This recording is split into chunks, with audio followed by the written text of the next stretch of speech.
প্রাণের মসজিদ মসজিদুল জুমা কমপ্লেক্স, পল্লবী মুসলিম বাজার, মিরপুর, ঢাকার সুযোগ্য সম্মানিত ইমাম সাহেব, যিনি ৩ দশকের অধিক এই মসজিদের শুরু লগ্নে, যখন এটি মসজিদ নয় বরং একটা ফোরকানিয়া মাদ্রাসা হিসাবে কেবল মক্তব ছিল, সেই সময়ের শিক্ষক হিসাবে এই মসজিদের দায়িত্ব গ্রহণ করে আজ অবধি তার যোগ্যতার সাথে, আমানতদারিতার সাথে সুন্দরভাবে তিনি তার দায়িত্ব পালন করেছেন।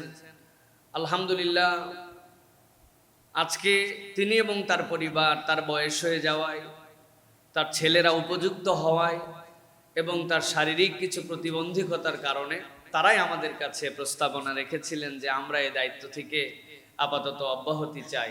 সেই হিসাবে আজকে আমাদের শ্রদ্ধেয় ইমাম হাবিবুর রহমান সাহেবের বিদায়ী সংবর্ধনার আয়োজন এই মসজিদ করেছে। তার সাধ্য অনুযায়ী, মসজিদের সাধ্য অনুযায়ী তাকে সম্মানিত করে আমরা নজির স্থাপন করতে চাই যে আলেম, ওলামা, ইমাম, হাফেজ যারা মসজিদে দায়িত্ব পালন করেন, তাদের জন্য সরকারি পেনশনের ব্যবস্থা নাই, তাদের জন্য আলাদা কোনো প্রভিডেন্ট ফান্ড নাই।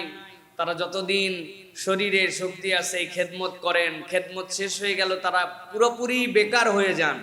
এই ধারাবাহিকতার ব্যতিক্রম ঘটিয়ে মসজিদ থেকে তাকে একটা সম্মানী দেওয়া, অগ্রিম কিছু বেতন তার যেন চলার পথের পাথে হয় সেটা দেওয়া, এবং মসজিদ তাকে যে সম্মানজনকভাবে আজকে দৃষ্টান্ত উপস্থাপন করে বিদায় দিচ্ছে, এটাও আমরা নজির স্থাপন করার জন্য আজকের মূলত এই জুমার পরবর্তী আপনাদের জন্য একটি প্রোগ্রাম। আমি এই দিকের আলোকেই আজকে কোরআন সুন্নাহর আলোকে আপনাদের কাছে যে বিষয়ের উপরে বক্তব্য রাখতে চাই সেটি হচ্ছে, একজন ইমানদারের নির্ধারিত দায়িত্ব শেষ হয়, কিন্তু আল্লাহর সাথে তার সম্পর্ক এবং দ্বীনের খেদমতের সাথে সম্পর্ক তার আমৃত্যু কিভাবে রয়ে যায়। আমরা আমাদের প্র্যাকটিক্যাল লাইফে একটা অফিসিয়াল জব থাকে, একটা ব্যবসায়িক পর্যায় থাকে, একটা হালত আমাদের জীবনে থাকে, বৈষয়িক ইনকামের ক্ষেত্রে মনে করি এইটার থেকে অবসর মানে সব অবসর। আসলে একজন ইমানদার প্রকৃতার্থে তার নির্ধারিত দায়িত্ব থেকে অবসর গ্রহণ করলেও আল্লাহর সাথে সম্পর্ক এবং দ্বীনের সাথে তার যে সম্পর্ক, এটা কিভাবে রয়ে যায়, এর উপরে আমি সংক্ষিপ্তভাবে কিছু কথাবার্তা আজকে বলতে চাই। সাথে সাথে বলতে চাই যে একজন ইমামের দায়িত্ব কত বড় দায়িত্ব, ইমামের দায়িত্ব যে ঠিক কত ব্যাপক, আল্লাহ রাসূলের পক্ষ থেকে দেওয়া আমানত। কোরআন সুন্নাহর আলোকে 8টা পয়েন্টের আলোকে আপনাদের কাছে সংক্ষিপ্ত কিছু কথা এ বিষয়ে বলতে চাই। প্রথমে যেটা বলতে চাই, জীবন এবং সময় এটা আল্লাহ রাব্বুল আলামিনের পক্ষ থেকে দেওয়া বান্দার প্রতি সবচেয়ে বড় আমানত। প্রত্যেকটা মানুষের জীবনও আমানত, এই সময়টাও তার জন্য আমানত। আল্লাহ রাব্বুল আলামিন কোরআনুল কারীমের মধ্যে যতগুলা গুরুত্বপূর্ণ শপথ আল্লাহ রাব্বুল আলামিন করেছেন, এর মধ্যে সবচেয়ে বড় শপথ আল্লাহ করেছেন ওয়াল আসর, বান্দারে আমি তোমাদের জন্য সময়ের শপথ করলাম। আল্লাহ রাব্বুল আমিন সময়ের মহতাজ নয়, বরং সময়ের স্রষ্টা আল্লাহ। কিন্তু আল্লাহ রাব্বুল আমিন বান্দার জীবনের গুরুত্ব বোঝানোর জন্য আল্লাহ নিজেই কসম করছেন, তোমাদের জন্য আসরের কসম, সময়ের কসম। মুফাসসিরিনে কেরাম এটার ব্যাখ্যা করেছেন, নানান ধরনের ব্যাখ্যা আছে। ইমাম শাফি রহমতুল্লাহ আলাইহি থেকে সবচেয়ে বেশি যেই প্রমিনেন্ট কথাটা মানুষের বুঝের জন্য দেওয়া আছে, ইমাম শাফি রহমতুল্লাহ আলাইহি বলছেন, আমি তো সময়ের কসম এটা বুঝছি, কিন্তু এটার হালটা যেন আমার অন্তরের মধ্যে ঢুকে যায়, এই জন্য চিন্তা করতেছি কি জন্য আল্লাহ শপথ করলেন। অনেক ভাবতে ভাবতে সাপ্তাহিক হাট বার হয় বিভিন্ন এলাকায়, প্রত্যেক দিন বাজার হয়, কিন্তু কত এলাকা আছে যেখানে সপ্তাহে একদিন বাজার করার জন্য হাটে মানুষও জমা হয়, দোকানদাররা জমা হয়। ইমাম শাফি রহমতুল্লাহি আলাইহি এরকম একটা হাটের মধ্যে একদিন বিকালবেলা পৌঁছাইছেন। সূর্য যখন অস্ত যায় এরকম সময় কেনাকাটার জন্য হাটে যখন ঢুকবেন, ঢুকার পূর্ব মুহূর্তেই তার কানের মধ্যে একটা শব্দ আসছে, কে যেন হাটের ভিতর থেকে জোরে জোরে হাঁক ছাড়তেছে। পুঁজিওয়ালার পুঁজি নিঃশেষ হয়ে যাওয়ার আগে তোমরা তাকে উদ্ধার করে নাও, পুঁজিওয়ালার পুঁজি নিঃশেষ হয়ে যাওয়ার আগে তোমরা তাকে উদ্ধার করে নাও। তিনি ভাবছেন 2-3টা বিষয়, হয়তোবা কেউ তাকে আক্রমণ করে, হয়তোবা কেউ কাউকে গসব করে চুরি করে তার বোধহয় পুঁজি নষ্ট করে ফেলতেছে, নচেত কেন একটা মানুষ বলবে পুঁজি নিঃস্ব হয়ে যাওয়ার আগে তাকে উদ্ধার করো। এই হাটে বিক্রি হয় নাই, পুঁজি তো তার থাকবে, লাভ হোক লস হোক পরের হাটে আবার নিয়ে এসে বিক্রি করবে। এই ডাক, এই হাত, এইটা শুনে শুনে তিনি যখন সেই ব্যক্তির কাছে পৌঁছালেন, যাওয়ার পরে দেখে ওই লোকটা আর কেউ নয়, ওই লোকটা হচ্ছে বিক্রি করছে আইসক্রিম, বরফ, বরফ বিক্রি করনেওয়ালা। সকালবেলা বরফ নিয়ে আসছে, দিনের গরমে আস্তে আস্তে বরফ গলে গলে নিঃস্ব হয়ে পানি হয়ে যাচ্ছে। ওই পানি যখন হয়ে যায়, ওই লোকের চালানি ছিল, পুঁজি ছিল ওই বরফ, ওইটা তো আর তার জায়গা মতো ফেরত আনার সামর্থ্য নাই। এই জন্য সে হাঁক দিয়ে বলতেছে, আমার পুঁজি শেষ হয়ে যাওয়ার আগে আমারে উদ্ধার করো। ইমাম শাফি রহমতুল্লাহ বলছেন, ওই দিন আমি বলা আসরের পূর্ণ ব্যাখ্যা বুঝে ফেললাম। মানুষ মনে করে তার বয়স বেড়ে যাচ্ছে, হায়াতের ডিউরেশন তার অনেক দীর্ঘ, বয়স কত 70 বছর, আমি সিনিয়র সিটিজেন।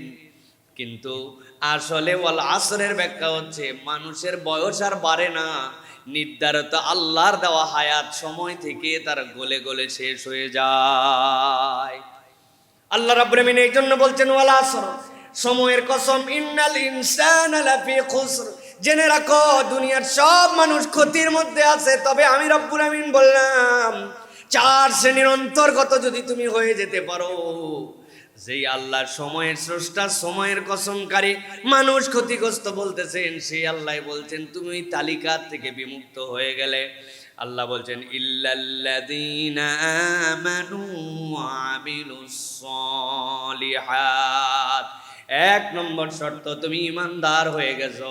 ইমান আনার পরে এমনি এমনি বসে থাকো নাই, বরং নেক কাজের মধ্যে নিজেকে রত করে ফেলছো।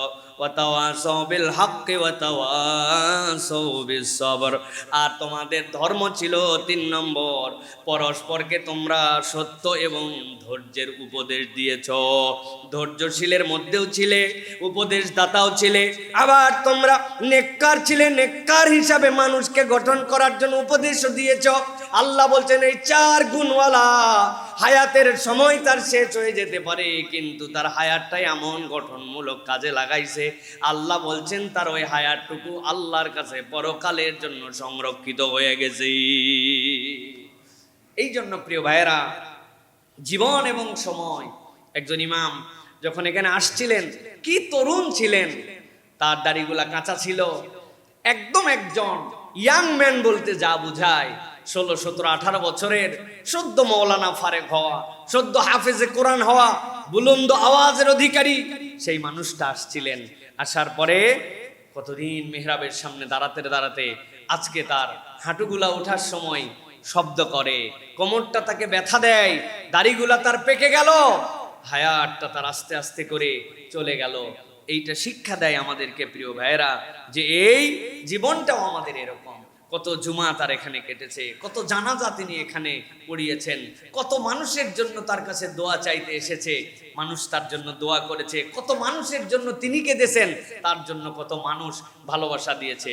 কিন্তু দেখতে দেখতে জীবনের একটা প্রান্তে সকলে চলে আসছে। এই জন্য প্রিয় ভাইরা, এমন একটা জীবন দরকার যে জীবনে আমাদের আল্লাহর সামনে যে উপস্থাপন করতে পারছো, রব টাইমটা দিয়েছিলে, কিন্তু এই টাইমটা কেবলমাত্র ছেলে খেলায় পার করি নাই, এই টাইমটা একটা নির্ধারিত কল্যাণের পথে আমরা ব্যয় করেছি।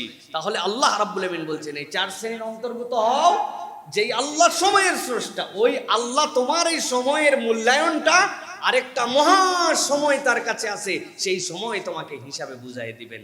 প্রিয় ভাইয়েরা, সকলের জীবনে ইমামতি আসে না, সকলের জীবনে ইমামের দায়িত্ব নেওয়ার মতো যোগ্যতাও আসে না, সকলে চাইলেও এই দায়িত্ব পালন করতে পারেন না।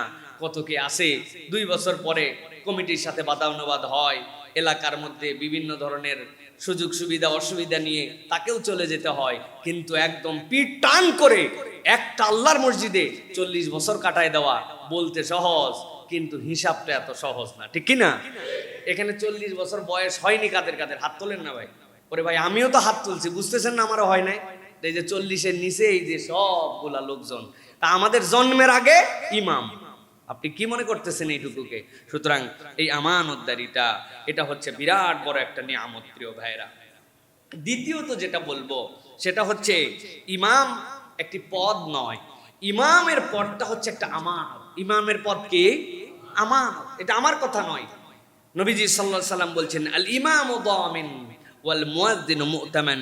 জেনে রাখো, ইমাম হচ্ছেন দায়িত্বশীল আর মুয়াজ্জিন হচ্ছে তোমাদের জন্য আমানতদার। সুবহানাল্লাহি বিহামদিহি।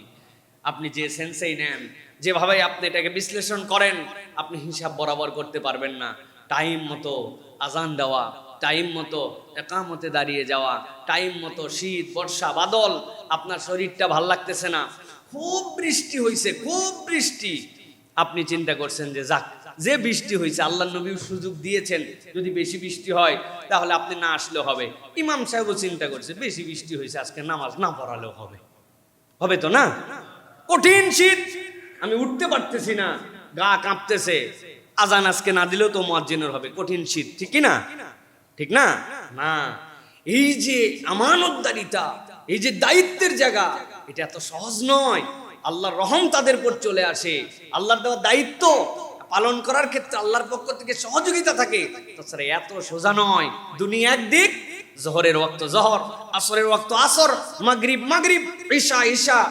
এই ব্যক্তিগুলা শীত গরম বর্ষা দুর্যোগ করোনা সব কিছুর উপরে উঠে, ঈদ ছুটি কোনো কিচ্ছু নাই, তার বাপ মরছে মা মরছে, ওইগুলোর সময়ও তাকে দায়িত্বের ক্ষেত্রে সচেতন হতে হয়। নিজে না পারলে আরেকজনকে আমানতদারিতা দিয়ে যেতে হয়। এই জন্য প্রতিটি মুসল্লির কর্তব্য হচ্ছে তার ইমামকে, তার মুয়াজ্জিনকে, মানুষ তাদের অনেকগুলো সঙ্গতি অসঙ্গতি থাকবে, মানবীয় দুর্বলতা থাকবে, কিন্তু একজন ইমামের প্রতি শ্রদ্ধা জানানো, একজন মুয়াজ্জিনের প্রতি শ্রদ্ধা জানানো, এটা আপনার ইমানের পরিচয়। আপনি যদি আপনার ইমামকে সম্মান না করেন, মুয়াজ্জিনকে সম্মান না করেন, আপনি আরো 10টা মানুষের মতো তাদেরকে ট্রিট করেন, আরো 10টা জবের মতো তাদেরকে জব হিসাবে এটাকে কেবল ট্রিট করেন, তাহলে আপনার ইমানের শায়ের আপনি দেখাতে পারেন নাই। সুতরাং এই ইমাম এ পদ, এটা একটি পদ নয় কেবল, এটা একটা আমানত, এটা একটা দায়িত্বশীলতার জায়গা। সুতরাং আমরা যারা যেখানে ইমামতির দায়িত্ব পালন করেন, আমরা যারা মুসল্লি আছি, আমরা সাধারণ মুমিন আছি, তাদের প্রতি ভালোবাসা জ্ঞাপন করব। আপনি ভালো করে খেয়াল করবেন, এটা নিজের জীবন থেকে বিশ্লেষণ করার চেষ্টা করবেন। ইমামতির কারণেই হোক আর মুয়াজ্জিনের কারণেই হোক, সমাজে আপনি তাকায় দেখবেন এই মানুষগুলার অন্যান্য সমাজের আরো 10টা মানুষের থেকে এই মানুষগুলা অনেক বেশি আল্লাহ রাব্বুল আলামিনের ইবাদত গুজার বান্দা। হুনি তাকবীরে উলা তার দ্বারাই প্রতিষ্ঠিত হয়, তাহলে তিনি তাকবীরে উলার নামাজি, জামাত তার দ্বারা ছোটে না, তার মানে এই কবিরা গুনাহ তার জীবনে নাই। সাধারণ মানুষের কাছে তার যে অবস্থানের কারণে বহু গুনাহ খাতার থেকে তাদেরকে আল্লাহ রাব্বুল আলামিন মাহফুজ করে রেখেছেন। হয়তো আপনার সমান টাকা তার নাই, হয়তো ভাড়া বাড়িতে তিনি থাকে, আপনি যেরকম বেধড়ক বাজার করেন উনি হয়তো বেধড়ক বাজার করে না, কিন্তু খেয়াল করলে দেখবেন ইমাম মুয়াজ্জিন তাদের অভাব জীবনে কারো কাছে পেশ করে না, বরং আল্লাহ রাব্বুল আলামিন তাদের দিলের মধ্যে যে শান্তি ঢুকাই দিয়েছেন এটা সাধারণ মানুষ পায় না। কথা ঠিক কি না? অতএব তাদেরকে সম্মান করা, তাদেরকে বন্ধু হিসেবে গ্রহণ করা, তাদের খোঁজ খবর নেওয়া, এটা আমাদের জন্য অত্যন্ত গুরুত্বপূর্ণ। 3 নম্বর যেটা বলবো প্রিয় ভাইয়েরা, মসজিদের সাথে সম্পর্ক কখনো অবসর নেয় না। একটা মানুষ মসজিদের নির্ধারিত মেহরাবের দায়িত্ব থেকে অবসরে যেতে পারে, কিন্তু কোন ইমানদার মসজিদের সাথে কখনো অবসরের সম্পর্ক তার হতে পারে না। আল্লাহ রাব্বুল আলামিন বলছেন তবে অবসর হয় এক ধরনের, আর মসজিদের সাথে সম্পর্ক রাখে, মসজিদ নির্মাণ করে আরেক ধরনের লোক। আল্লাহ কোরআনুল কারীম সূরা তওবা 17 নম্বর আয়াতের মধ্যে থেকে এটার ব্যাখ্যা করেছেন।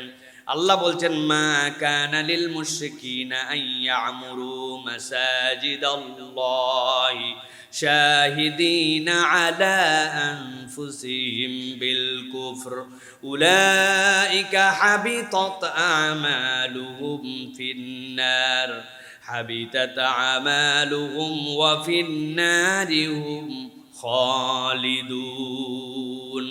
আল্লাহ রাব্বুল আমিন বলছেন দুনিয়ার মানুষ জেনে রাখো, মসজিদ আবাদকারী যেরকম একটা গ্রুপ আছে, ওই রকম মসজিদ আবাদ করার উপযুক্ততা নাই এরকম মানুষের প্রকারণ আল্লাহর কাছে আছে। আল্লাহ বলছেন মা কানা লিল মুশরিকিনা ইয়ামুরু মাসাজিদাল্লাহ। আল্লাহ বলছেন দুনিয়ার মানুষ জেনে রাখো, যারা মুশরিক, যারা দুনিয়ার বুকে আল্লাহর সাথে শিরিক করে, তাদের সাথে মসজিদ আবাদ করার কোনো উপযুক্ততা নাই, কোনো সম্পর্ক তাদের সাথে নাই। আল্লাহ বলতেছেন সাথে সাথে শাহিদিনা আলা আনফুসিহিম বিল কুফর, তারা নিজেরাই নিজেদেরকে কুফরির উপরে সাক্ষী স্থাপন করেছে। আল্লাহ রাব্বুল আলামিন বলছেন এই যে তারা কুফরি করলো, দিন থেকে সরে গেল, আল্লাহর সাথে অন্যকে শরীক করলো, এর দ্বারা তাদের কি ক্ষতি হলো? আল্লাহ বললেন তারা দুনিয়ার কোনো ক্ষতি করতে পারে নাই, ক্ষতি করছে তারা নিজেদের জন্য। হাবিতাত আমালুহুম ফিন্নারি হুম খালিদুন।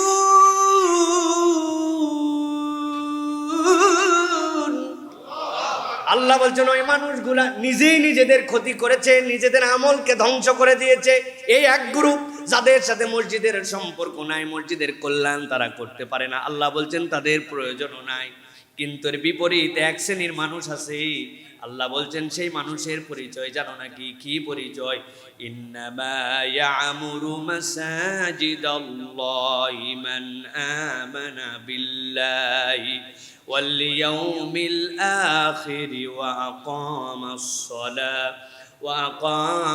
সালাতা ওয়া আতাজ যাকাত ওয়া লাম ইয়াখশা ইল্লাল্লাহ। আল্লাহ বলছেন বিপরীত এক শ্রেণীর মানুষ আছে, সেই মানুষের পরিচয় কি? ইন্নামা ইয়ামুরু মাসাজিদাল্লাহ, আল্লাহর মসজিদ তো তারা আবাদ করে। আল্লাহ বলছেন তারা আবাদ করে আল্লাহর মসজিদ যাদের মধ্যে এই গুণাগুণগুলো আছে। মান আমানা বিল্লাহ, আল্লাহ ছাড়া কারো প্রতি ঈমান আনে না। ওয়াল ইয়াউমিল আখির, পরকালমুখী জিন্দেগি সে চালায়। ওয়া আকামাস সালাত, কেবলমাত্র ঘোষণা দিয়ে ঘুরে বেড়ায় না, বরং সালাত প্রতিষ্ঠা করে, সালাত প্রতিষ্ঠার পক্ষে থাকে, আল্লাহর দ্বীনের পক্ষে তার অবস্থান থাকে। সাথে সাথে আল্লাহ রাব্বুল আলামিন বলছেন ওয়া আতাজ যাকাত, আল্লাহর দেওয়া অর্থনীতিকে মেনে নেয়, যাকাত আদায়কারীদের মধ্যে অন্তর্ভুক্ত হয়। আর তার ভিতরে সবচেয়ে বড় যে গুণ থাকে ওয়ালাম ইয়াখশা ইল্লাল্লাহ, আল্লাহ ছাড়া এই দুনিয়ায় সে প্রকৃতার্থে কাউকে ভয় করে না। তাহলে ভয় করে কাকে? ভয় করে কাকে? নাকি সিসি ক্যামেরাকে? সিসি ক্যামেরা থাকলে একটু ভয় ভয় লাগে। হ্যাঁ, মনিটর করা হচ্ছে, এইটা কি মনিটর করা হয়? যে মনিটর করা হচ্ছে এলাকা কুত্তা দ্বারা নিয়ন্ত্রিত। আগে লেখা থাকতো না সাবধান, কুত্তা হইতে সাবধান, তখন চোর চিন্তা করতে জয় বাড়িতে চিল্লা চাল্লে করো আর চুরি করো, এই বাড়িতে অন্তত চুরি করা যাবে না। আল্লাহ বলছেন এইটা তার তবিয়ত হবে না। দুনিয়ার মানুষের জন্য আইন লাগবে, দুনিয়ার মানুষের জন্য নিজাম লাগবে, সিস্টেম লাগবে, কিন্তু সাথে সাথে মনে রাখতে হবে যে ওই বান্দার জিন্দেগিতে আল্লাহর ভীতিটাই তার মূল চালান হবে। আল্লাহকে ভয় করে, এটাই তার মূল চালান। আল্লাহ বলছেন এই দুই শ্রেণী, একটা মসজিদের উপকার তাদের দ্বারা দরকার নাই, আর একটা মসজিদের পক্ষে যারা। এই জন্য বলতে চাই ঈমানদার অনেক কিছু থেকে অবসর গ্রহণ করতে পারে, কিন্তু ঈমানদার কখনো আল্লাহর ঘর থেকে অবসর গ্রহণ করতে পারে না। কথা ঠিক কিনা? মৃত্যু তার সাথে আল্লাহর ঘরের সম্পর্ক থাকবে। আপনাকে এই কোয়ালিটি অর্জন করতে হবে যে আমি আল্লাহর ঘরের পক্ষে। আল্লাহর ঘরের পক্ষে মানে আল্লাহর পক্ষে, আল্লাহর পক্ষে মানে আল্লাহর আইনের পক্ষে। আপনি ঠিক কিনা? এই ঘরে কার আইন চলে? কার? নাকি গভর্নমেন্ট চেঞ্জ হলে আইন চেঞ্জ হয় মসজিদে? এই গভর্নমেন্ট এসে বলছে যে কোনো কথা চলবে না, জোহরের সময় গরম বেশি, বর্ষাকাল 3 রাকাত নামাজ পড়ো, চলবে তো না? কোনো বাপের ক্ষমতা নাই। তার মানে আল্লাহর ঘর আল্লাহর নিয়মে চলে, আল্লাহর আইনে চলে। তো আল্লাহ বলছেন ওই আল্লাহর ঘরের পক্ষে হও। আল্লাহর ঘরের পক্ষে মানে আল্লাহর আইনের পক্ষে হও, ঠিক কি না? এই জন্য প্রিয় ভাইরা, আমাদেরকে সব সময় মনে রাখতে হবে ঈমানদার কখনো আল্লাহর ঘর থেকে নিজেকে অবসর গ্রহণ করাতে পারবে না। তার মানে আল্লাহর পক্ষ থেকে সে নিজেকে অবসর গ্রহণ করাতে পারবে না। রব্বুল আলামিন আপনার আমার এত চমৎকার করে আপনার আমার জীবনে এই বিষয়গুলো ঢুকাই দিয়েছেন যাতে করে আমরা অনুভব করতে পারি। এই জন্য আমরা বলবো প্রিয় ভাইয়েরা, আজ থেকে হয়তো আমাদের ইমাম সাহেব মেহরাবে দাঁড়াবেন না, কিন্তু তার মানে এই নয় যে তিনি মসজিদ থেকেও মুক্ত হয়ে গেলেন। তিনি আজকের থেকে আল্লাহর ঘরের সাথে আরো বেশি ওতপ্রোতভাবে সম্পৃক্ত হয়ে থাকবেন। এটা প্রত্যেক ইমানদারের জীবনে এখান থেকে আমাদের শিক্ষা। তবে সব বিদায় মেহরাব থেকে হয় না। এটা একটা সুন্দরতম বিদায় যে একজন ইমাম তার মেহরাব থেকে দায়িত্ব পালনের সাথে চমৎকারভাবে ভালোবাসা নিয়ে তিনি বিদায় নিয়ে মুসল্লির কাতারে চলে গেছেন। এর থেকে উত্তম বিদায় এই মানব জীবনে হয় না। আল্লাহ রাব্বুল আলামিন যেন আমাদের সকলকে উত্তম বিদায়ের তৌফিক দান করেন। প্রিয় ভাইয়েরা, আমরা যেটা বলতে চাই যে যখন মানুষ নির্ধারিত কাজ থেকে ফারেগ হয় তখন তার আরো কতগুলা কাজ সম্পৃক্ত হয় তার জীবনে। যেমন তরুণদেরকে দ্বীনের পথে উৎসাহিত করা, মানুষকে আরো বেশি সালাতের দিকে আহ্বান করা, পারিবারিক সমস্যা সমাধানে 40 বছর অভিজ্ঞতা, তার একটা বসার জায়গা থাকবে যেখানে পারিবারিক সমস্যা, তার কাছে কত বিষয় আসছে, কত তালাকের ফতুয়া, কত মাসালা, কত কিছু। এই অভিজ্ঞতাটুকুকে সমাজে আরো বেশি ইমপ্লিমেন্টেশন করা, সমাজে শান্তি ঐক্য প্রতিষ্ঠার জন্য তাকে উদ্যমী হওয়া, এই সকলগুলোই হচ্ছে দাওয়াতের দরজা, যেটা আল্লাহ রাব্বুল আলামিন আরো অনেকগুলো উইন্ডো খুলে দিচ্ছেন। এই জন্য আল্লাহ রাব্বুল আলামিন আমাদের সকলকে এই সকল নেক কাজের সাথে সম্পৃক্ত হওয়ার তৌফিক দান করুন। প্রিয় ভাইয়েরা, এরপরে যেটা বলবো সেটা হচ্ছে কখনো বান্দার জীবনে নেক আমল থেকে অবসর গ্রহণ করা সম্ভব হয় না। নেক আমল মৃত্যু তার সাথে সম্পৃক্ত করতে হবে এবং দুনিয়ায় থাকতে এমন ধরনের নেক আমলের অভ্যাস করে যেতে হবে মরে যাওয়ার পরেও যেন অ্যাকাউন্ট বন্ধ না হয়। সুবহানাল্লাহ। আল্লাহ নবী সাল্লাল্লাহু আলাইহি সাল্লাম বলছেন, ইযা মাতাল ইনসান, মানুষ যখন মারা যায়, ইনকাতাত আনহু আমালুহু, মানুষের জীবনের সাথে সাথে তার আমল নামাটা স্থগিত হয়ে যায়। আল্লাহ রাব্বুল আমিন তার যে কিরামান কাতিবিন, দুইজন সম্মানিত ফেরেশতা তার সাথে সম্পৃক্ত রেখেছিলেন, স্টপ করে দেওয়া হয়, তোমাদের দায়িত্ব শেষ, আল্লাহর কাছে ফেরত চলে আসো।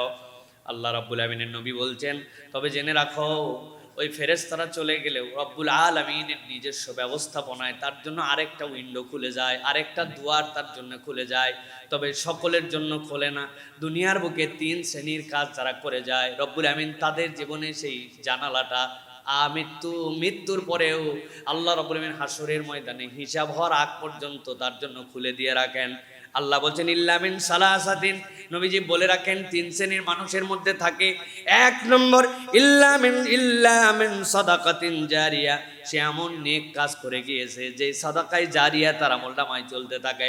এক ব্যক্তিকে কোরআন শিখাই দিয়ে গিয়েছিল, সালাত আদায় করতো না, হাতে ধরছে পায়ে ধরছে, বারবার বলে তাকে মুসল্লি বানায় দিছে।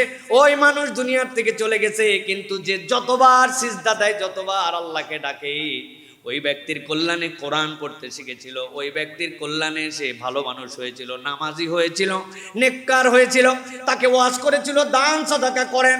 ওই ব্যক্তি আজকে মরে গেছে যে দান সাদাকা করেন বলেছিল, কিন্তু অভ্যাসটা বানায় দিয়ে গিয়েছিল, তার কারণে সে দান সাদাকা করতে শিখেছিল। আল্লাহ বলতেছেন ওই ব্যক্তি আজকে নাই, আমল নামাও নাই, কিন্তু আল্লাহর পক্ষ থেকে তার আমল নামায় ওই নেক কাজ সাদাকায়ে জারিয়া হিসেবে কিয়ামত পর্যন্ত আমল নামায় লেখা হতে থাকবে। 2 নম্বরে নবীজিকে বলছেন, বলেন আও ইলমিন ইয়ানতাফাউ বিহি, এমন একটা জ্ঞান বিতরণ করে দিয়ে গিয়েছে যেই জ্ঞান দ্বারা অপর মানুষ কল্যাণ পায়। আপনি ভালো একটা স্কুল বানাই দিয়ে গেছেন, ভালো একটা মাদ্রাসা বানাই দিয়ে গেছেন, অথবা মাদ্রাসাও বানাতে পারেন নাই, স্কুল বানাতে পারেন নাই, সেটাই যেন ভালো পাঠন হয়, শিক্ষা কার্যক্রম যেন উন্নত হয়, তার জন্য আপনি কন্ট্রিবিউশন করছেন, সহযোগিতা করেছেন। অথবা এমন একটা মানুষ যে সমাজে ঝরে পড়ছিল, আপনি দায়িত্ব নিছেন, নিয়ে তাকে একটা ভালো মানুষ বানানোর জন্য চেষ্টা করছেন, জ্ঞান দিয়ে শিক্ষা দীক্ষায় বড় করে দিয়েছেন। আল্লাহ নবী বলছেন মরে গেছো তুমি, কিন্তু আমল নামায় এই উপকারী জ্ঞান যেটা দিছো এটা চলমান থাকবে। সাথে সাথে আউওয়ালাদিন সালেহ ইয়াদউ লাহু, এমন নেক সন্তান রেখে গেছো যেই সন্তান তোমার জন্য দোয়া করে, এই সন্তান তোমার আমল নামায় সওয়াব। সুবহানাল্লাহ। এমন সন্তান রেখে গেছেন যেই সন্তান পরোপকার করে, মানুষের কল্যাণ করে, বাপ মার ইজ্জতটুকু রাখছে, কিচ্ছু না, শুধু নেক সন্তান হিসেবে চলাফেরা করে, এইটুকুই আপনার জন্য আল্লাহ রাব্বুল আলামিনের কাছে নাজাতের ওসিলা হয়ে যাবে। সুবহানাল্লাহ। এইটাই বোধহয় বুঝতে পারছি ইহুদিরা, বুঝতে পাই আমাদের কাছে ঘোষণা দিছে, এই জন্য 2টি সন্তানই যথেষ্ট, একটা হলে ভালো, না হলে তো কথাই নাই, ঠিক না? না হলে কথাই নাই, বাইসে গেলেন একবারে, ফাসাদ থেকে বাইসে গেলেন। এদের সন্তান এতগুলা, এই তো আমি গতকালকে আসছি, সুবহানাল্লাহ বিহামদি। ইউরোপ আমেরিকায় যদি আপনি দেখেন, এই যে বেবি স্ট্রেলার আছে যেইগুলা, আমাদের দেশে বসানোর জন্য একটা পাওয়া যায়, ওদের দেশে 2 তলা, নিচে 2টা, উপরে 2টা, এক বাপ এক মা 4 সন্তানকে একসাথে যেন ঠেলে নিয়ে যায়, এইরকম বেবি স্ট্রেলার পাওয়া যায়। জিজ্ঞাসা হলো, ভাই আপনাদের এলাকায় 10-12 বছরের বাচ্চাকে তো বেবি স্ট্রেলারে ঠেলেন, তাই না? কয় বছরের বাচ্চারা ঠেলেন? 1 বছর, 2 বছর, 3 বছর, হাঁটতে পারে না, এইগুলাই তো। তাহলে ওরা কোন পিঠাপিঠি সন্তান 4টা হলে এক স্টেলারে 4টা লাগে? 4টা সন্তান 4 বছরের নিচে নিয়ে 4 জনরে ঠেলে, আর আপনারে আমারে শিখাইছে একটি সন্তানই যথেষ্ট, 2টি সন্তানই যথেষ্ট, একটি হলে ভালো, না হলে আরো ভালো। ওইটা আপনার দলিলের উপরেও লেখা আছে, দেখবেন স্ট্যাম্প যেগুলো কিনতে পাওয়া যায় ওইখানেও লেখা, পাসপোর্টেও লেখা, নানান জায়গায় লেখা। অথচ আল্লাহ বলতেছেন এই সন্তান তোমার জন্য তোমার নাজাতের ওসিলা হবে। সন্তান বাড়ায় যান। আল্লাহ রাব্বুল আলামিনের দেওয়া নিয়ামত, ওদেরকে আলেম বানান, হাফেজ বানান, ইঞ্জিনিয়ার বানান, মুসলিম বানান, নেক সন্তান বানান। আল্লাহ রাব্বুল আলামিন এটার কারণে আপনাকে আমাকে নাজাতের ওসিলা বানায় দিবেন। সুবহানাল্লাহ। আমরা 7 ভাই বোন। কয়জন বলছি ভাই? 5 ভাই 2 বোন। আমার মা কি বলে জানেন? আমার আম্মা বলে আমি যদি মরে যাই তাহলে দরজা ভাঙে তোমাদের বাহির থেকে ঢোকা লাগবে। কেন রে ভাই? 7 ভাই বোন হওয়ার পর আমার মা এই কথা বলে কেন? আমরা 3 ভাই থাকি ঢাকায়, 2 ভাই বাহিরে পড়ালেখা করে, বোনদের বিয়ে হয়ে গেছে, বাড়িতে আম্মার কেউ নাই। 7 ভাই বোনের সংসারে আম্মার সাথে কেউ থাকে না। এখন আম্মাই উল্টা আমাদের এখানে এসে থাকেন, আব্বা থাকেন, কিন্তু তারা ঠিকঠাক মতো ঢাকায় থাকা পছন্দ করে না, তাদের একটা নির্ধারিত জায়গা আছে। হ্যাঁ, আমার মা বলে যে মাছ যে ঘুষবো, আপনাদের এলাকায় ঘষা বলে না কি বলে, ঘুষি মাছ, টাকি মাছ, শিং মাছ কাটার পরে একটু ডলা দেওয়া লাগে না গায়ের লাল পা। আমার মা বলে তোমাদের এই সকল ঢাকার ফ্ল্যাটে কোনো মাটি নাই, কিছু নেই, ডলবো কোন জায়গায়? আমার মাছ কুটে ডলার জন্য মাটিওয়ালা বাড়ি লাগে, নিচু অন্তত পক্ষে বাড়ি লাগে। তো 7 সন্তানের মা বলে ঘর ভেঙে বাড়ি করা লাগবে আমি মরলে। আর যাদের 1টা 2টা এদের কি অবস্থা ভাই? আপনি কোন ভুলের মধ্যে আছেন আপনি নিজে কল্পনাও করতে পারছেন। আপনি ফ্যামিলি প্ল্যানিং করতেছেন নাকি আপনি আপনার আমল কেটে দেওয়ার প্ল্যানিং করতেছেন? এটা কিন্তু আরেকবার ভাবার দরকার। এই জন্য আল্লাহ নবী বলছেন না ওয়ালাদুন সালিহুন ইয়াদউ লাহু, তোমার সন্তান তোমার নাজাতের ওসিলা হবে। তুমি আমল কম করে যেতে পেরেছো, কিন্তু তুমি নেক সন্তান রেখে গেছো। ওই নেক সন্তান 50 বছর বয়স পেয়ে 50 বছর সালাত আদায়কারী হয়েছে, তুমি তাকে সালাত আদায়কারীর পক্ষে রেখে গিয়েছিলে। 50 বছর কবরে শুয়ে তোমার সন্তানের আমল নামার সব তুমি তোমার আমল নামায় পাবে। সুবহানাল্লাহ। এই জন্য প্রিয় ভাইয়েরা, আমাদেরকে মনে রাখতে হবে নির্ধারিত কাজ থেকে আমাদের অবসর আছে, কিন্তু এমন প্ল্যানিং আমাদের জীবনে থাকতে হবে আমি চলে যেতে পারি, আমার পথ থাকতে পারে না পারে, এই জায়গায় আমার অবস্থান থাকতে পারে না পারে, কিন্তু আমার আমল নামা যেন কন্টিনিউ হয় আল্লাহর কাছে। সেই প্রক্রিয়াটা আমাদেরকে তৈরি করে দিয়ে যেতে হবে। ইমামতি এরকম একটা প্রক্রিয়ার জায়গা। কত মানুষের সাথে তার সম্পর্ক ছিল, কত মানুষকে কল্যাণের দিকে ডেকেছেন, কত মানুষ খারাপ সেন্সে নিছে, তারপরে ওটা বন্ধ করেন নাই। ওই মানুষগুলা তার পিছনে মুক্তাদি হয়ে গিয়েছিল, একটা ভালোবাসার সম্পর্ক তৈরি হয়ে গিয়েছিল। সুতরাং এটাও হচ্ছে আল্লাহ রাব্বুল আলামিনের কাছে একটা নাজাতের ওসিলার মতো একটা দায়িত্বশীলতার জায়গা। প্রিয় ভাইরা, 5 নম্বর যেটা বলবো, প্রত্যেকটা বিদায়ের সময় ক্ষমা এবং ভালোবাসার শিক্ষা ইসলাম আমাদেরকে দিয়েছে। যতগুলি বিদায় আছে, এই বিদায়ের সাথে আল্লাহ রাব্বুল আমিন ভালোবাসা এবং ক্ষমার সম্পর্ক স্থাপন করতে বলেছেন মানুষের সাথে। দেখেন আল্লাহ রাব্বুল আমিন কি বলছেন। আল্লাহ রাব্বুল আমিন সূরা নূর 22 নম্বর আয়াতের মধ্যে আল্লাহ রাব্বুল আমিন বলছেন, দুনিয়ার মানুষের জন্য রাব্বুল আমিন এমন এক শিক্ষা দিলেন তাদের জন্য। আল্লাহ বলছেন ওয়ালিয়াফু ওয়ালিয়াসফাহু আলা তুহিব্বুনা আন ইয়াগফিরাল্লাহু লাকুম। দীর্ঘ ঘটনা। নবী করিম সাল্লাল্লাহু আলাইহি ওয়াসাল্লামের স্ত্রী আয়েশা রাদিয়াল্লাহু তাআলা যুদ্ধ থেকে ফিরছিলেন, তার মানবীয় প্রয়োজনে উটের পিঠ থেকে নেমে গেলেন। এত হালকা উটে যারা বহন করে নিয়ে আসছিল তারা বোঝেই নাই আম্মা জানের ভিতরে আসেন না নাই, পিছনে পড়ে গেছেন।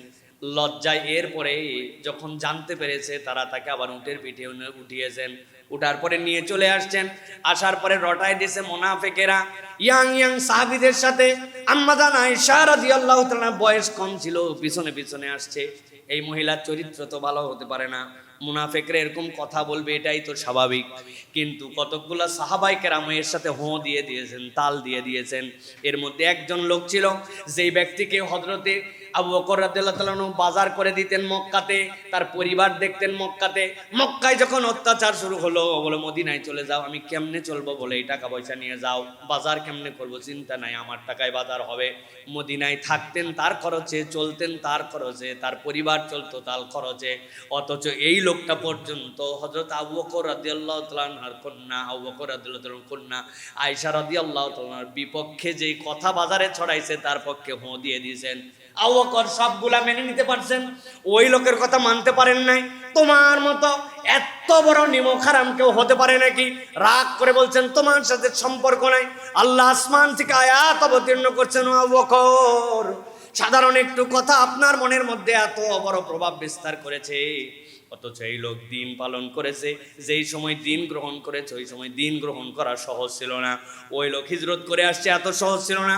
সুতরাং কোনো মুহাজিরের জন্য, নবীর সাহাবীর জন্য, কোনো ইমানদারের ভাইয়ের জন্য এত দূর পর্যন্ত কথা বলা উত্তম নয়। উত্তমটাকে আল্লাহ বলছেন ওয়ালিয়াফু ওয়ালিয়াসফাহু, তাকে ক্ষমা করে দাও, তার এই দোষগুলাকে উপেক্ষা করো। আল্লাহ এরপরে বলছেন চাও কিনা তোমরা যে তোমাদের জীবনে এমন দোষ আছে আল্লাহ ছাড়া কেউ জানে না, রব্বুল আলামিন যেন সেইটা তোমাদেরকে দয়া করেন, সেটা যেন ক্ষমা করেন। এই জন্য ইমানদারের প্রত্যেকটা বিদায়, প্রত্যেকটা ক্ষেত্রে তার শেষ কথা হবে আল্লাহর কাছে ক্ষমা চাওয়া। আর দুনিয়াবি কারণে যদি কারো প্রতি আমার অধিকার খরণ করা হয়ে থাকে ওই ভুলের থেকেও ক্ষমা চেয়ে নেওয়া। ইমানদারের চরিত্র ভুল হইলে স্বীকার করে নেওয়া, ভুলের উপরে ইস্তেকামত থাকা না, ভুলের উপরে কস দেখানো না, ভুলের উপরে ন্যারেটিভ তৈরি করা, এটা ইমানদারের দায়িত্ব নয়। ইমানদারের দায়িত্ব ভুল হয়ে গেছে, আমি তো মানুষ, আমি তো মাসুম না, আমি তো পয়গম্বর না, পয়গম্বররা নিষ্পাপ, তাদের আমলনামায় কোনো ভুল নাই, কোনো ত্রুটি নাই। আল্লাহ তাদের আমলনামায় ফেরেশতাকে গুনাহ লেখার জন্য সিলেক্টই করেন নাই, গাইডেড বাই আল্লাহ। আমি তো গাইডেড বাই আল্লাহ, মাসুম না, আমার তো ভুল হতেই পারে। ভাই আমার ভুল হয়ে গেছে, ভাই আমাকে মাফ করে দেন। আল্লাহ শুধু এইটুকু দেখতে চান। 2 বছর আগের বক্তব্য মনে আছে কিনা? একজন ভদ্র মহিলার খালি 2টা জিনিসের অভাবে আজকে বিতাড়িত। একটা হচ্ছে যদি বলে ফেলতো ভুল হয়ে গেছে মাফ করে দাও, আর যদি বলে ফেলতো যা অপরাধ হয়েছে তার বিচার করা হবে, কিছু বলতে পারতেন আর। আল্লাহ রাব্বুল আলামিন এই যে অ্যারোগেন্স, এই যে অহংকার, আমার ভুল হয়নি, আমি ক্ষমা চাইতে পারি না, এই বাহাদুরির কারণে কিন্তু রব্বুল আলামিন সবার পতন ঘটান। সুতরাং মানবীয় জীবনে মনে রাখতে হবে আমি মানুষ, আমার ভুল হতে পারে, ভুল হয়েছে মানে যার কাছে হয়েছে তার কাছেও ক্ষমা চাবো, আল্লাহর কাছেও ক্ষমা চাবো। এটা হচ্ছে মানুষের সবচেয়ে বড় গুণাগুণ। আর নবী করিম সাল্লাল্লাহু আলাইহি ওয়াসাল্লাম বলেছেন, সুবহানাল্লাহ, আপনারা তো জানেন, এইটা দীর্ঘ করব না, আজকে সংক্ষেপ করব। সেটা হচ্ছে মানুষ পয়গম্বরের সাথে কেমনে থাকবে? যেই পয়গম্বর মাসুম, আল্লাহ যাকে পয়গম্বরের দরজা দিয়েছেন এর উপর তো দরজা নাই। একজন সাধারণ লোক গুনাহ খাতায় ভরা, এই লোক কেমনে পয়গম্বরের সাথে থাকবে জান্নাতে? এটা তো স্ট্যাটাসের সাথেই যায় না, এটা তো তার পার্সোনালিটির সাথে যায় না। আমার কামাই হচ্ছে 1000 টাকা, বাড়ি ভাড়া হচ্ছে 50,000 টাকা, তা আমি 50,000 টাকার বাড়ি ভাড়া নিয়ে কেমনে থাকি? আমি সম্ভব না তো আমার এটা। আল্লাহ রাব্বুল আলামিন নবীকে দিয়ে বলছেন, একটা ছোট্ট টার্ম দিবেন নবীকে, নবীকে বলছেন আপনি বলে দেন আত্তাইবু মিনাজ যামবি কামাল লা যামবা লাহ। গুনাহ ছিল কিন্তু ওই ব্যক্তি যখন আল্লাহর কাছে ফেরত আসছে, তওবা করছে, যেন তার আর গুনাহ নাই, যেন গুনাহ নাই, নবীরও গুনাহ নাই, যা এখন নবীর সাথে তুই থাক। সুবহানাল্লাহ। সুতরাং আমাদেরকে তওবার হালতে যেতে হবে। প্রত্যেকটা বিদায়ে আমি আমার ইমামের পক্ষ থেকে বলবো যে তার কোন আচরণ, কথায়, ব্যবহারে, চলাফেরায় মানুষ তো যদি কষ্ট পেয়ে থাকেন আমরা সকলেই তাকে মাফ করে দিব। আবার তিনিও যেন আমাদের কোনো আচরণে যদি কষ্ট পেয়ে থাকেন আল্লাহর ওয়াস্তে যেন তিনি মাফ করে দেন। এটাই হচ্ছে সুন্দর বিদায়। আমাদেরকে এটার জন্য প্র্যাকটিস করতে হবে। 6 নম্বরে যেটা বলবো প্রিয় ভাইয়েরা, ইমাম মুসল্লির সম্পর্ক ভালোবাসা এবং সম্মানের সম্পর্ক। নবী করিম সাল্লাল্লাহু আলাইহি ওয়াসাল্লাম বলেছেন, লা ইউমিনু আহাদুকুম হাত্তা ইউহিব্বা লিআখিহি মা ইউহিব্বু লিনাফসিহি। নবী করিম সাল্লাল্লাহু আলাইহি ওয়াসাল্লাম বলছেন, তোমাদের মধ্যে কেউ ততক্ষণ পর্যন্ত পূর্ণ ঈমানদারই হতে পারবে না তোমার ভাইয়ের জন্য তুমি যা পছন্দ, তোমার নিজের জন্য যা পছন্দ করো তোমার ভাইয়ের জন্য তুমি তাই পছন্দ করবা। আমি আমার ভাইয়ের জন্য তাই পছন্দ যদি না করি যেটা আমার জন্য পছন্দ করি। আমি কি পছন্দ করি? আমি নিরাপদে থাকবো, আমার সম্মান যেন ঠিক থাকে, আমার যেন সম্মান কেউ ধূলিসাৎ করতে না পারে, আমার পরিবার যেন নিরাপদে থাকে, এটা আমি আমার জন্য পছন্দ করি। আপনাকে আপনার অপর ভাইয়ের জন্য ঠিক একই জিনিস পছন্দ করতে হবে। আপনি মনে করেন আমি ভালো থাকবো, এর ক্ষতি হলে হোক গা, আপনার মনের মধ্যে যদি এটা থাকে আপনি তাহলে মানুষের কাতারে এখন পর্যন্ত আসতে পারেন নাই। বিশুদ্ধ মানুষ হতে হলে নবী করিম সাল্লাল্লাহু আলাইহি ওয়াসাল্লাম বলছেন, তুমি ঈমানদারই হতে পারো নাই, তুমি অপর ভাইয়ের জন্য তাই কামনা করো না যা তুমি নিজের জন্য কামনা করো। এটা আমাদের চরিত্র হতে হবে প্রিয় ভাইরা। আল্লাহ যেন আমাদেরকে এই চরিত্র গঠন করার মতো তৌফিক দান করেন। 7 নম্বর পয়েন্ট যেটা বলবো সেটা হচ্ছে পরবর্তী প্রজন্মের হাতে দ্বীনের আমানত তুলে দিতে হবে। প্রিয় ভাই, কি রেখে যাচ্ছি আমরা আমাদের জীবনে কি রেখে যাচ্ছি, এটা আমাদেরকে ভালো করে মনে রাখতে হবে। সবচেয়ে বড় আমানত যেটা, সেটি হচ্ছে আমরা আমাদের পরবর্তী প্রজন্মের কাছে দ্বীনের আমানত তুলে দিয়ে যাচ্ছি কিনা। অনেক কিছু দিয়ে যাচ্ছি, ব্যাংক ব্যালেন্স অনেক আছে, একটু হিসাব করে দেখেন, জমি জমা অনেক আছে, চেষ্টা করে যাচ্ছি ভবিষ্যতে যেন অন্যদিকে তাকে তাকাতে না হয়, কিন্তু আমি আমার দ্বীনের আমানত দিচ্ছি কিনা। বাচ্চা কাচ্চার দিকে একটু তাকায় দেখেন, আগেকার বাচ্চা কাচ্চা যেগুলি ছিল তাদের মধ্যে আদব ছিল, ভদ্রতা জ্ঞান ছিল, কোরআনুল কারীম বিশুদ্ধভাবে তেলাওয়াত করতে পারতো, জানাজার সালাতের বিধিবিধান জানতো, ন্যূনতম এই মানুষগুলোর মধ্যে একটা দিনদারি ছিল। এটার নাম ছিল দ্বীনের আমানত তুলে দেওয়া। আর এখন ইংরেজিতে যেন পারঙ্গম হয়, ভালো স্কুলে যেন পড়ে, অনেক যেন তার অন্তত ঢাকায় যেন আমি ভাড়া বাড়িতে থাকছি, তারা যেন অন্তত ভাড়া বাড়িতে না থাকে, নিজের বাড়িতে থাকতে পারে। এই চিন্তা খারাপ চিন্তা নয় একবারে, কিন্তু দ্বীনের আমানতদারিতা আমরা দিয়ে যেতে পারছি কিনা, এটা ইনক্লুডিং মি, আমারও বাচ্চা কাচ্চা অনেকগুলি, আপনাদের অনেকের আছে। একটু চোখ বন্ধ করে ভেবে দেখেন, যদি আমরা ভাবতে না পারি তাহলে যে ইনিশিয়েটিভ নিতে হবে, সেই ইনিশিয়েটিভ আমাদেরকে নিতে হবে। আল্লাহ রাব্বুল আলামিন কোরআনের 66 নম্বর সূরা, সূরা তাহরিম, সূরা তাহরিমের 6 নম্বর আয়াতের মধ্যে জগৎবাসীর জন্য অত্যন্ত পরিচিত আয়াত, আল্লাহ রাব্বুল আলামিন মানুষের জন্য বলছেন, ইয়া আইয়ুহাল্লাযীনা আমানু, হে ঈমানদারগণ, আমি তোমাদেরকে আদর করে ডাক দিলাম। ইয়া আইয়ুহাল ইনসান বলি না, ইয়া আইয়ুহান নাস বলি না, ইয়া আইয়ুহাল্লাযীনা আমানু কু আনফুসাকুম ওয়া আহলিকুম নারা ওয়াকুদুহান নাস ওয়াল হিজারা। আল্লাহ বলছেন, আমি তোমাদের জন্য নসিহত করলাম, ও ঈমানদারেরা, নিজে আগুন থেকে বাঁচাও, তোমার পরিবারকে আগুন থেকে বাঁচাও। তার মানে এমন কাজ, এমন কর্মপদ্ধতি, এমন আদর্শ, এমন চেতনা, এমন রাজনীতি, এমন নৈতিকতা তোমার জীবনে যেন না থাকে যেটা তোমাকে জাহান্নামের দিকে নিবে। তুমি নিজেও বাঁচো, তোমার পরিবারকে বাঁচাও। আল্লাহ বলছেন, আর জেনে রাখো, জাহান্নামের লাকড়ি কিন্তু অন্য কিছু হবে না। জাহান্নামের লাকড়ি হবে 1 নম্বর মানুষ, আর 2 নম্বর, যখন ওই মানুষের পরেও জাহান্নাম ঠান্ডা না হবে, তখন কিন্তু সেখানে পাথর দেওয়া হবে। ওই পাথর আর মানুষ কিন্তু জাহান্নামের জন্য খাদ্য হবে। আল্লাহ বলছেন, আলাইহা মালাইকাতুন গিলাজুন শিদাদুল লা ইয়াসুনাল্লাহ মা আমারহুম ওয়া ইয়াফআলুনা মা ইউমারুন। আল্লাহ বলছেন, ওই জায়গায় কোনো কোমল হৃদয়ের ফেরেশতা পাবে না, কঠোর হৃদয় ফেরেশতা সেখানে থাকবে। তাদের চরিত্রই হবে আল্লাহর হুকুমকে পুঙ্খানুপুঙ্খভাবে পালন করা। আল্লাহ তাদেরকে যা হুকুম দিয়েছেন, এই হুকুমের থেকে এক চুলো এদিক ওদিক যাবে না। এই জন্য আল্লাহ বলছেন, জাহান্নামকে ভয় করো, জাহান্নামের লাকড়ি হওয়া থেকে ভয় করো।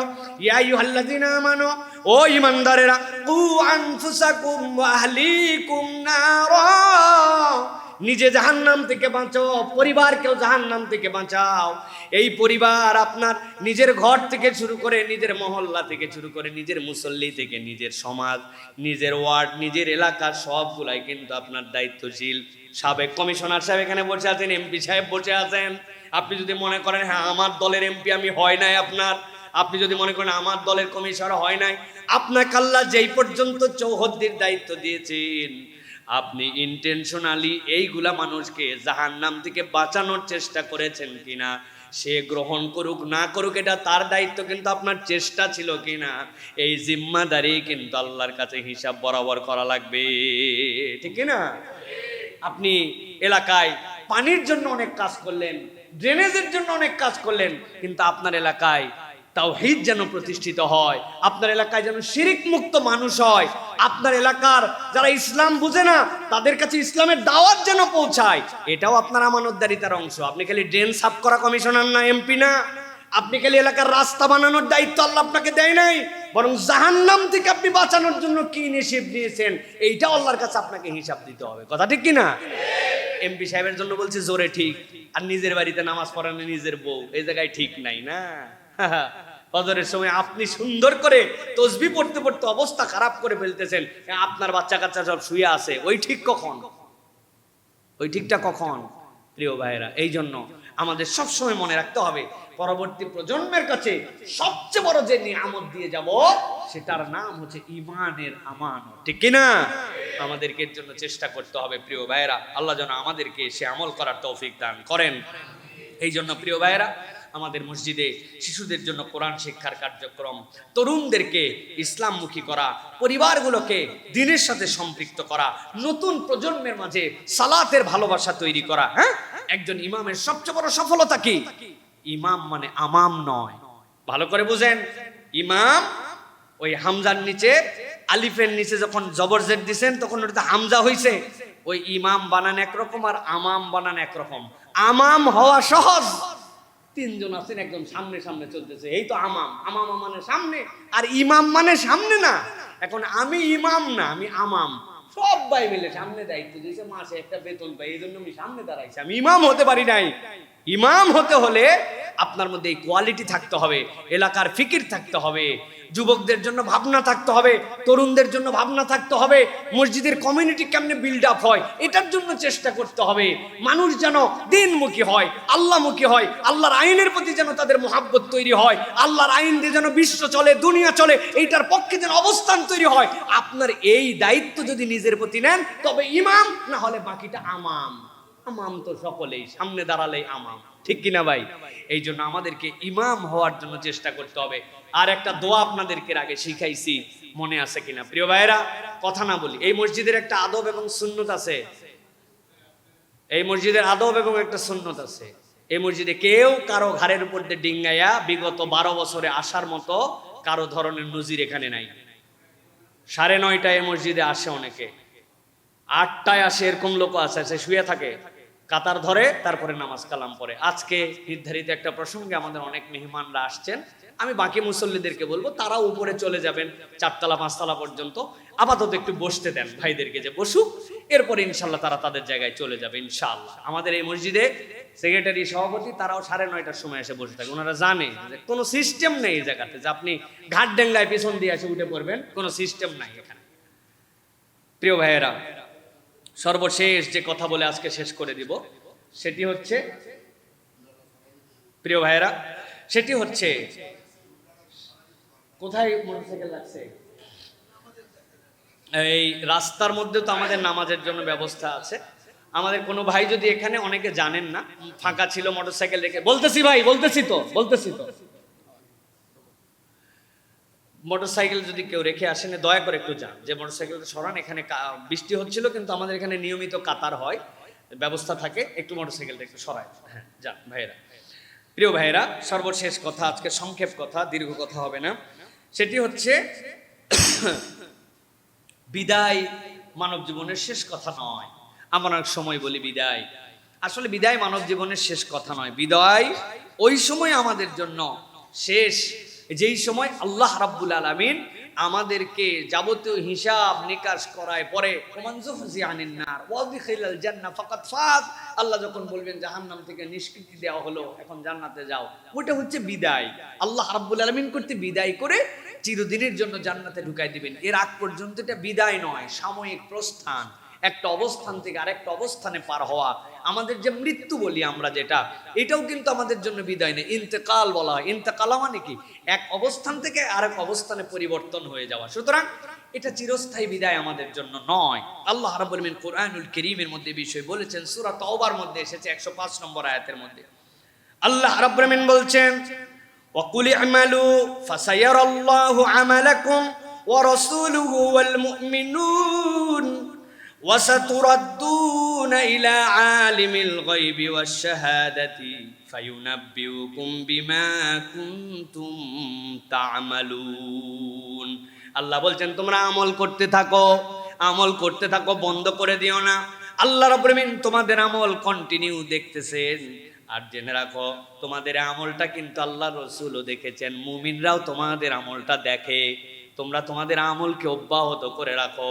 আমরা অনেক সময় মনে করি এই আমল যদি মানুষকে দেখায় তাহলে তো রিয়া হয়ে যাবে না। এমন কতগুলো আমল আছে এটা আপনার করার দায়িত্ব, মানুষ দেখে ফেলবে। আপনার মসজিদে এসে জামাতে 5 ওয়াক্ত হাজির হওয়া আপনার দায়িত্ব, মানুষ দেখলেই কি না দেখলেই কি, কিন্তু এটা মানুষ দেখুক আপনি এটা করেন। যাকাত আপনি আদায় করে দেন, যাকাত আদায় করলে কাকে দিচ্ছেন সে তো জানবে, আপনি এটা আদায় করে ফেলেন। এমন একটা দান আপনি করতেছেন, আপনি দান করলে অন্যরা উৎসাহিত হতে পারে, ওই দানটা আপনি দেখাই করলে ওইটা রিয়ার হুকুমের মধ্যে আসবে না। আল্লাহ রাব্বুল আলামিন বলতেছেন এই জন্য তোমরা আমল করতে থাকো, করতে থাকো। এই আমল আল্লাহ দেখেন, কিছু মুমিনও দেখে ফেলে, নবীও তোমাদের দেখে।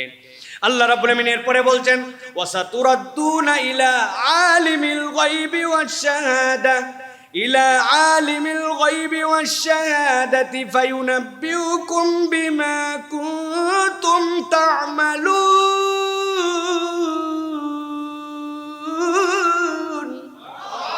আল্লাহ বলছেন জেনে রাখো, জেনে রাখো, তোমাদেরকে সেই সত্তার কাছে আবার ফেরত নেওয়া হবে যেই আল্লাহ সব তোমাকে দেখতেছেন, যেই আল্লাহ তোমাকে দুনিয়ায় পাঠালেন, তার কাছে তুমি আবার ফেরত যাবে। আল্লাহ বলছেন তিনি গুপ্ত এবং প্রকাশ্য সবকিছুই জানেন। তুমি যা প্রকাশ্য করো সেটাও জানেন, তুমি যা গোপনে করো সেটাও জানেন। আল্লাহ বলছেন এরপরে কিন্তু সেই দিবস আসবে, তুমি যা করছো সব হিসাব আল্লাহ তোমারে দেখায় দিবে। অতএব প্রিয় ভাইয়েরা, আমরা হালতে পরিবর্তন হতে পারি। একজন মানুষের পা ভেঙে গেছে, আগে দাঁড়ায় নামাজ পড়তে, এখন বসে পড়ছে, কিন্তু তার কিন্তু এটা চেঞ্জ হয় নাই। একটা মানুষ ইমামতির দায়িত্বে ছিলেন, এখন ইমামতির থেকে চলে গেছেন, কিন্তু তার মানে কি এইটা যে তার নামাজ শেষ হয়ে গেছে? না, তার সালাত রয়ে গেছে, তার দায়িত্ব রয়ে গেছে।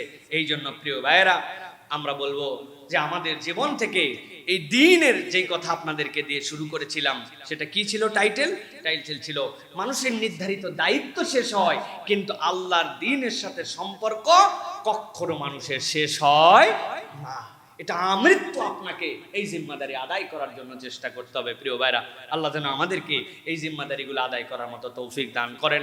আমরা আবারও বলতেছি, আজকে আমাদের এই মসজিদে সম্মানিত খতিব, যিনি 3 দশক ইমাম, 3 দশকের অধিক আমাদের এখানে দায়িত্ব পালন করেছেন, এই মেহরাব যাকে চেনে, এই জায়নামাজ যাকে চেনে, এই মাটি যাকে চেনে, হাজার হাজার বার এই মসজিদে যার পা পড়েছে, মসজিদের প্রত্যেকটা ইট কাঠ, প্রত্যেকটা জিনিসের সাথে যার মায়ার বন্ধন, ভালোবাসার বন্ধন। এই মসজিদ যখন মসজিদই হয় নাই, ফুরকানি একটা মাদ্রাসা ছিল, সেই সময় থেকে আপনার আমার যখন জন্মই হয় নাই, তখন থেকে তিনি দায়িত্ব পালন করতেছেন। আজকে তিনি আনুষ্ঠানিকভাবে এখান থেকে যাচ্ছেন, কিন্তু তাকে আমরা আনুষ্ঠানিকভাবে এই কথা বলছি না যে তিনি এখান থেকে আনুষ্ঠানিকভাবে চলে যাচ্ছেন, হয়তো দায়িত্বটা থেকে সরে যাচ্ছেন তিনি। তো আমরা তার এই বিদায়ের যে ক্ষণ, এটা যেন আল্লাহ রাব্বুল আলামিন তার জীবনে বারাকাপূর্ণ করেন। আমাদের জীবনে যেন এই ক্ষণটুকুকে, যেহেতু তাকে উপহার দিতে পারতেছে, যারা এর সাথে সম্পৃক্ত হয়েছেন, সকলকে যেন বারাকা দান করেন। আমাদের সম্মানিত অনেক মেহমানরা আজকে তাদের নির্ধারিত অনেক দায়িত্বের বাইরে এখানে এই ছোট্ট মসজিদে এই কার্যক্রমের সাথে উদ্বুদ্ধ করতে, অংশগ্রহণ করতে তারা এসেছেন। তাদেরকে আমরা মসজিদের পক্ষ থেকে কৃতজ্ঞতা জানাচ্ছি, ভালোবাসা জানাচ্ছি। এবং এইটা আমরা এত আনুষ্ঠানিকভাবে এই জন্য করছি, ইমামদের, খতিবদের আসলো চলে গেল, কে আসলো, কেমনে আসলো, কেমনে চলে গেল, কেউ খবর রাখে না। না তার পিএফ আছে, না তার অন্য কোনো ধরনের ফান্ড আছে, না তার অবসরকালীন কোনো হিসাব আছে। কাজও শেষ, অক্ষম তো অক্ষম হয়ে চলে গেছে। মসজিদে আমাদের বেলাল ভাই বসে আছে, আপনার অনেকেই তাকে চেনেন, দীর্ঘদিনের মুয়াজ্জিন। বাজার করে বাড়িতে আসতেছিল, ট্রাক মেরে দিছে পেছন থেকে বেড়ে দেওয়ার পর 1.5 মাসের মতো অজ্ঞান হয়ে পড়েছিল। লক্ষ লক্ষ টাকার ট্রিটমেন্ট খরচ হয়েছে। ছোট্ট একটা মসজিদ, বেতন পায় 20,000, তার আবার খরচ কেমনে হবে? আজ পর্যন্ত নতুন আমাদের হাফেজ সানি ইমাম আছে, কিন্তু আমাদের বেলাল ভাই কিন্তু আমাদের সাথে আছে। তাকে মসজিদ 5-6 লক্ষ টাকার ট্রিটমেন্ট করাইছে, বাড়ি ভাড়া সহ। এখন পর্যন্ত প্রত্যেক জুমায় আমরা কিছু তার জন্য সহযোগিতা করি, বন্ধন কিন্তু আমরা ধরে রাখছি। সুতরাং ছোট্ট মসজিদ হলেও এটা একটা কালচার এই জায়গায় আছে। এই খুতবা এই মসজিদে 13 বছর প্লাস 14 বছরে আমি ছোট্ট মানুষ দিচ্ছি, এখনো ছোট, তখন আরো কত ছোট ছিলাম, কত কালবৈশাখীর ঝড় গেছে, কত বিগত আমলের সময় কঠিন কঠিন পরিস্থিতি গেছে। আল্লাহর দয়ায় মসজিদুল জুমা কমপ্লেক্স থেকে একটা সত্য কথা বলা বন্ধ করা হয় নাই, ঠিক কিনা? আপনারা এটা দেখছেন, আলহামদুলিল্লাহ। আমরা অনেক নায়ক খুঁজে পাই, কিন্তু মসজিদের মেম্বারের ইমামরা নিভৃতে মানুষের হৃদয়ের মধ্যে ঈমান জাগায় রাখছিলেন। হয়তো সরাসরি কথা না বললেও অ্যাঙ্গেলে, সাইডে বিভিন্নভাবে কথা বলে মানুষকে উজ্জীবিত করে রেখেছিলেন। ওই উজ্জীবিত মানে কি? আপনি এমন কাঠ, যেই কাঠ চুলাতে দেওয়া মাত্র আগুন ধরে যায়, ওইটা স্যাঁতসেঁতে ভিজা, চলে না। ওই কাঠ দিলে ধোঁয়া দিয়া আগুন জ্বলাতে জ্বলাতে অবস্থা খারাপ হয়ে যায়। অন্তত চুলা না জ্বলুক, কাঠগুলা রেডি, এরকম পরিবেশ পরিস্থিতির মানুষ ছিল বলেই অল্প সময়ের মধ্যে আমরা পরিবর্তন দেখতে পাইছি, ঠিক কিনা? এইগুলা নিবৃত্তের নায়ক বাংলার ইমাম, বাংলার খতিব, বাংলার মসজিদের মেম্বারের সেই মানুষগুলা। সুতরাং এই মানুষদেরকে সম্মানিত করা মানে আল্লাহ রাব্বুল আলামিনের পছন্দনীয় মানুষদেরকে সম্মানিত করা। আজকে ঢাকার অন্যান্য মসজিদ, অন্যান্য যারা আছেন তাদের কাছে অনুরোধ থাকবে, একজন মানুষ স্বাভাবিক প্রক্রিয়াতেই বিদায় নেবেন, বয়স হবে, কিন্তু সম্মানের সাথে বিদায় করেন। এই মানুষগুলো আপনার নজির স্থাপন করেন। আজকে মসজিদুল জুমা কমপ্লেক্স যে নজির স্থাপন করলো, এটা যেন মাইল ফলক হয়। আল্লাহ যেন আমাদেরকে তৌফিক দান করেন।